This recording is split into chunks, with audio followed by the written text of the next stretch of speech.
Have you ever been told that people are not always what they seem to be? Or how you never finish getting to know someone? Well, that was Grandma's favorite saying. Nana, as I used to call her, used to love giving me advice, even when I didn't ask for it. She was not shy at all to tell me what she thought. And although, like every older person, Grandma used to think she was always right. Therefore, if she said something, she expected me to do it, even when it was not fair or completely irrational. Growing up, it was just the two of us, so Grandma always looked after me. And when I was little, I always listened to her, but as I got older, I understood it was okay to make my own decisions, particularly when I noticed Grandma didn't like any of my friends, but that's okay.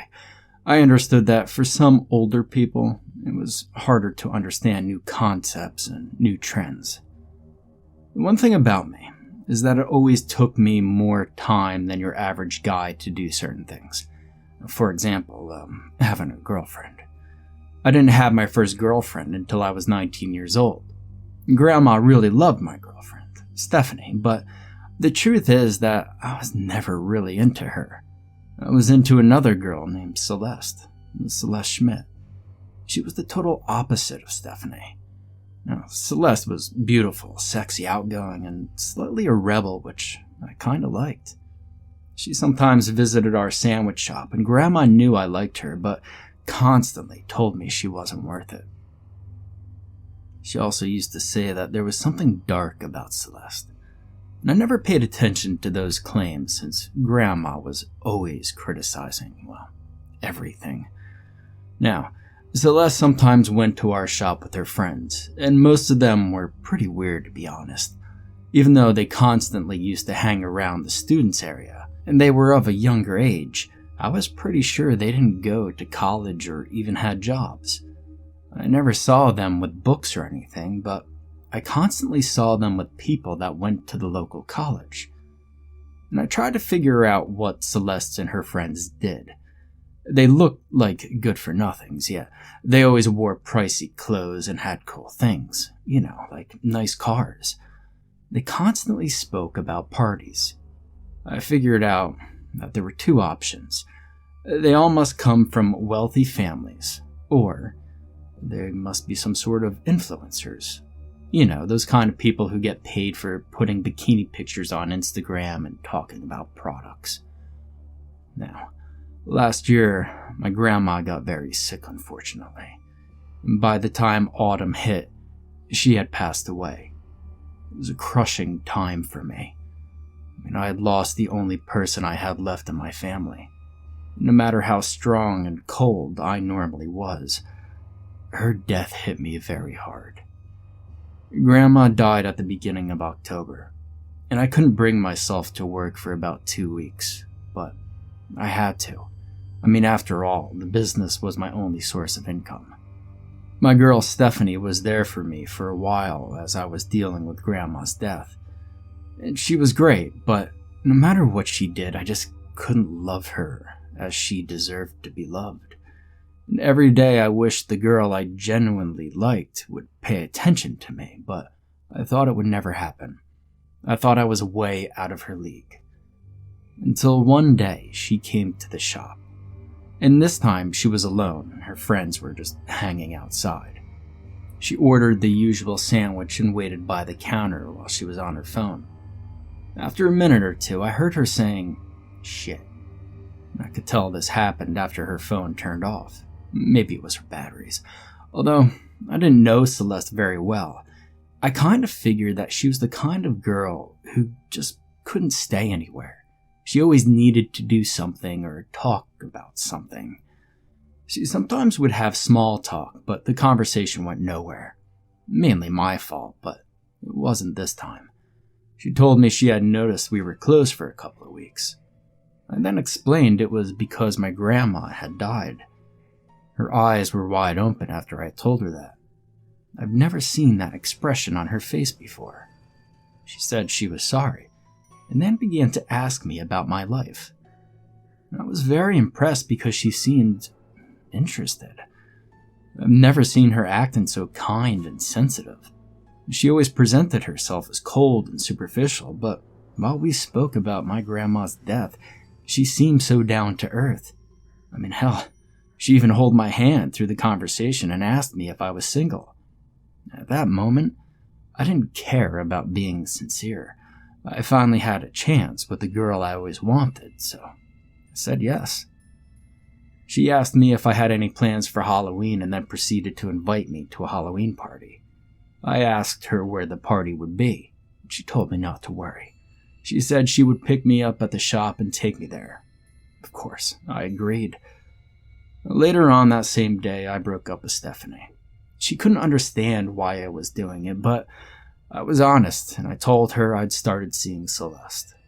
Stephanie then said that even if we broke up, she didn't approve of Celeste.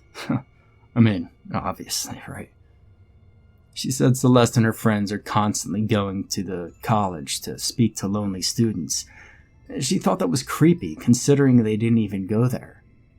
She said she believed Celeste was into something weird like drugs, but the truth is, I just didn't care. The girl was smoking hot, and I just wanted something different for a change. I told Stephanie to go away and ignored her messages for the next 2 days. Now, when Halloween came, I was so excited. I had many doubts about this Halloween party, but Celeste just kept telling me it was a surprise. I had no idea where the party was, who was going, or anything. I just knew I had to be ready by 4 p.m. As expected, Celeste picked me up at 4 o'clock at the restaurant. She was looking very nice, more beautiful than ever with a black leather dress. She told me to get into the car. It was a car that I've never seen them drive before. When I got into the car, there were other people in it. Some of them I recognized as her friends. And curiously, they were also wearing black leather clothes. And there was somebody else in the car who was not wearing leather. He was another guy that looked similar to me. He looked plain and out of place. He was nice though. He was the only other person that said hi when I got into the car. And apart from me, this guy and Celeste, there was another girl and a guy driving. Being in the car was rather awkward. I could tell some of the people kept texting while looking at me. I couldn't help but feeling self-conscious, thinking maybe they were making fun of me through text or something. Some of the people in the car were talking among themselves, but they were not really trying to engage me or the other guy. While I kept looking at Celeste and her friends, I noticed something. All of them looked as if they were wearing uniforms, strange leather, sexy uniforms, as if they were ready to go to a BDSM party or something. In an attempt to break the silence, I asked them if those were their Halloween costumes. I could tell some of them had a little chuckle, including Celeste. "Oh, I guess you could call them our uniforms," she said, and after that her friends laughed even more. Now, me and the other guy who was there just looked at each other very confused. "Uniforms, huh? What sort of jobs do you have?" the guy asked them. Celeste's friend, who was sitting next to the guy, I assumed she was his date, answered, "Oh, we sometimes have to be in front of a camera. We sort of present things to our audience." "What do you present to your audience, some sort of product?" the guy asked her. And Celeste's friend was about to answer when Celeste interrupted her. "You'll be able to see tonight. We'll be live streaming," Celeste said. After speaking about that, there was complete silence. Now, I didn't notice it until then, but we were leaving the city. I asked them where we were going, and they said we were going to a house in the woods. I remember saying it seemed a little too far for a party, and the guy who drove simply said that the further the better, because we could be loud without people annoying us. I can't say I have been in many parties before, but I was excited. I should have been a little more careful since I was with strangers, but I just wanted them to like me. While we were in the car, I got a message from my ex. She was wondering where I was. I replied saying I was at a party with Celeste. She answered pretty worried, asking me where the party was, and, well, I just ignored her. A few minutes later, we got to our destination, a beautiful house in the middle of nowhere. I was the first one to get out of the car, and in the meantime, I took a picture of the front of the house, and I sent that picture to Stephanie, telling her I'd be there for the rest of the night. I also told her not to worry. We're not together anymore. She doesn't have to worry about me. We headed towards the house where there was in fact a party going on. There was around 20 people or so. They all looked young. However, everybody in the party looked and acted very strange. I simply assumed perhaps they had consumed lots of alcohol already. And the house was pretty weird for a house in the middle of the woods. Just wasn't what I was expecting. It was very modern and minimalistic, and there was loud music on. It was so loud that I couldn't even hear anybody talk. Celeste left me alone for a second, and in the meantime, her and her other 2 friends that were in the car went to speak to another guy who was also dressed in leather. I was trying to pay attention to what they were saying, but I was interrupted by the other guy who was also in the car with us. He asked me what my name was, and we introduced each other. He also asked me if I was dating Celeste. I explained to him this was actually the first time we went out. She had asked me out. And the other guy, Clark his name was, told me it was also the first time that Bianca, Celeste's friend, the girl that was sitting next to him, asked him out. I asked him where they knew each other from, and he said that he normally repaired her car. I asked him where he worked, and he told me that he was self-employed. Now, I was digging a bit more into Clark's life. I found out that he lived alone. It started making me feel very uneasy. Grandma's old advice started running through my head. I had trusted people too easily. I immediately grabbed my phone and sent a message to Stephanie. "You were right. I think there's something weird about Celeste," I said. Unfortunately, before I got the chance to say anything else, one dude wearing leather came to us. However, he was wearing a mask that covered everything but his eyes and mouth. He told us to follow him to the 2nd floor. Then I asked him where we were going. He then said we were going to the VIP section where the girls were waiting. I really wanted to refuse, but I didn't want to cause any trouble. So, the 3 of us went up the stairs. When we got to the 2nd floor, I was about to enter a room when the dude asked us for our phones. We asked why he needed them, and he said that we were about to see the girls live at their job, and it was just preventing people from recording them. Clark gave his phone away quite easily. I didn't want to, but the guy telling us to do so was huge. I mean, this dude was massive. He must have been at least 6'6", just packed full of muscle. I felt intimidated and gave him my phone. He then put our phone in some sort of fanny pack. Couldn't help but noticing there were at least 3 other phones in there already. We entered a room that was very big, and inside that room were 3 other people. An Asian dude, a blonde girl with lots of tattoos, and a skinny dude who seemed drunk as hell. And they were sitting on a couch. The man with the mask told us to sit there. Clark and I did so. He then proceeded to take a picture of all of us. The skinny guy asked what the picture was for. The man simply replied, "Just to let people see our guests for tonight." I don't know why, but the way he said that made me feel very uneasy. After he took the picture, he left, and then we began to chat with the rest of the people in the room. The Asian guy and the blonde girl were equally concerned about how things were turning. I asked them if they had been there before, but they said they barely knew the people who invited them. They said that they thought they were going to a Halloween party as well. At that point, I think all of us were worried, except for the guy who was clearly too drunk to pay attention. There was nothing in that room but the couch, a window, and 2 doors. We walked to the doors trying to open them, but both of them were locked, including the door where we came from. And we started getting desperate. The blonde girl even began to cry. And then Clark pointed something out. There were 2 cameras in the room, both of them too high to reach. The Asian man began to talk to the cameras. "Why are you watching us? Please let us out." He begged, but not an answer from anybody. It's like they wanted to see us go insane.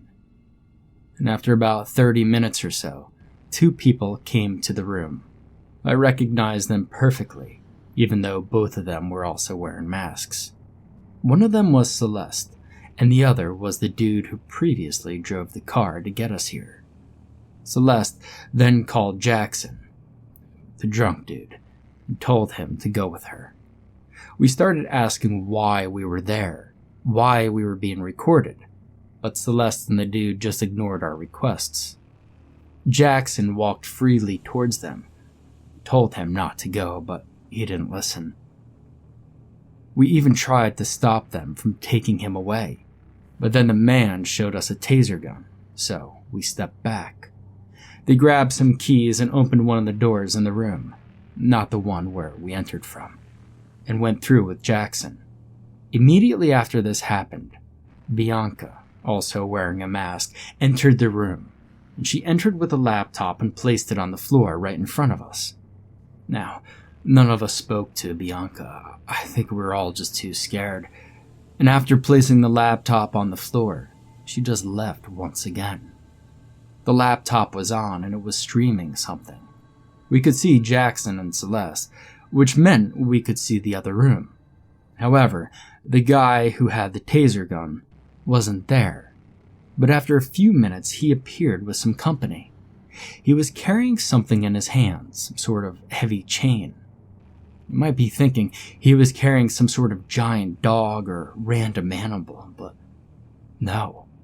It was difficult to identify what it was at first because the creature was hunched over, had its head down with its long hair covering his face. But then we saw it clearly. He was a human, or at least had the same structure as one, but his body and face was very hard on the eyes. He looked extremely mutated. His mouth was giant and looked like the mouth of a piranha rather than a human, with plenty of crooked teeth pointed out. His extremities were very long and out of proportion. His face was extremely long, and everything in it just looked wrong. He's wearing some sort of old ragged clothes, and I remember looking at this awful creature, feeling bad for him. But then things changed in a matter of seconds. The man let go of the chain, and the creature immediately headed towards Jackson. Jackson was too weak and drunk to try and fight him. The deformed man jumped on Jackson and started breaking his bones with his bare hands. He then started tearing off his skin. That was it for us. We couldn't stomach seeing it anymore since we knew that's what would happen to us as well. I grabbed the laptop and tried to open another tab to try and reach for help, but it wasn't working. The live stream wouldn't go away. The Asian man grabbed the laptop and threw it against the floor, trying to smash it in order to stop seeing those awful images and hearing those heart-wrenching sounds. I had an idea, and I threw the laptop against the window, but nothing would break it. We were so desperate, we didn't even know what to do anymore. We were trapped in some sort of twisted live stream. Approximately 20 minutes after they took Jackson away, the big man and Celeste entered our room again and called Kelly, the blonde girl with tattoos. Kelly was hugging Clark, who was trying to protect her, and all of us started screaming, saying we won't let them take her away. And the big man took the taser gun out of his pocket and tried to tase Clark, but before he did it, I quickly grabbed the laptop that was on the floor and threw it at his head, completely knocking him out. Celeste tried to reach her taser gun, but the Asian man and I grabbed it away from her and took her keys in order to escape. We opened the door and quickly ran downstairs. However, before we reached the first door, the big man who had taken us to the room tried to stop us. Luckily, we outnumbered him and managed to run away, except for Kelly, who tripped, and the man grabbed her. Once we were on the first floor, we started screaming to the other people to get away, but the music was too loud and we were running out of time before some of the other masked people came towards us. So we just went to the door and left the house. And once outside, however, we didn't know where to go. If we headed towards the road, they would easily get us by the car. But if we headed towards the woods, they could still get us as well. I mean, after all, they probably owned the house and probably knew the local area. Before we managed to go, 2 of the masked men came out of the house with guns. They shot Clark, and the Asian man and I ran towards the woods. We ran as fast as we could as we were being followed by these people. And I kept hearing them shoot, but I didn't even stop to look at anything. And for one moment, I heard something hit my shoulder, but I just kept running. Now, I don't know for how long I ran, but eventually I stopped hearing the shots and the people.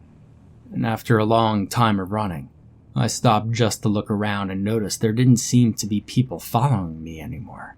And unfortunately, I don't know what happened to the Asian guy either. I decided to head towards the road, and I think it took me about, 20 minutes or so. I was afraid I'd be caught by them, but I also needed help. Luckily for me, I saw a car coming the opposite direction from where the house was. I stood in front of it trying to make it stop, and it did. The people who got out of the car had very familiar faces. Stephanie, her brother, and her dad. I asked them what they were doing there.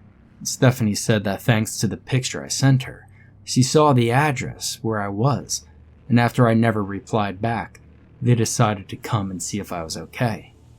They pointed out that I'd been shot in the shoulder, that we needed to get to a hospital. And, well, I don't remember too much after that. I blacked out as soon as I got into the car. When I woke up, the police and everybody else asked me a lot of things. And I told them every single detail, and they seemed absolutely shocked, especially when I told them about the chained man. They told me I had, in fact, been the target of some twisted live-stream torture, and that I was very lucky to escape. Unfortunately, when they went to the house, it was completely empty, and they found nothing. No mutated creature, no cameras, no blood, no corpses. However, the next day after Halloween, there were 4 reports of missing people in my city, and 20 other reports of missing people from nearby towns. When I saw the pictures of the other 4 missing people from my city, it was indeed the other 4 who were trapped in the room with me. All these events happened this last Halloween. Technically not supposed to be talking about this, but I somehow feel like I have to.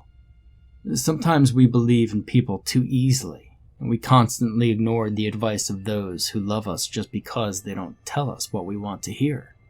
You know, as I ignored Grandma's and Stephanie's warnings about Celeste. And I don't expect you to believe me. But if you go on the deep web or even the dark web, you might be able to see that live stream. Let me just leave you with this. Please, don't trust people so easily. Because even something so simple as a Halloween party can turn into a bloody nightmare.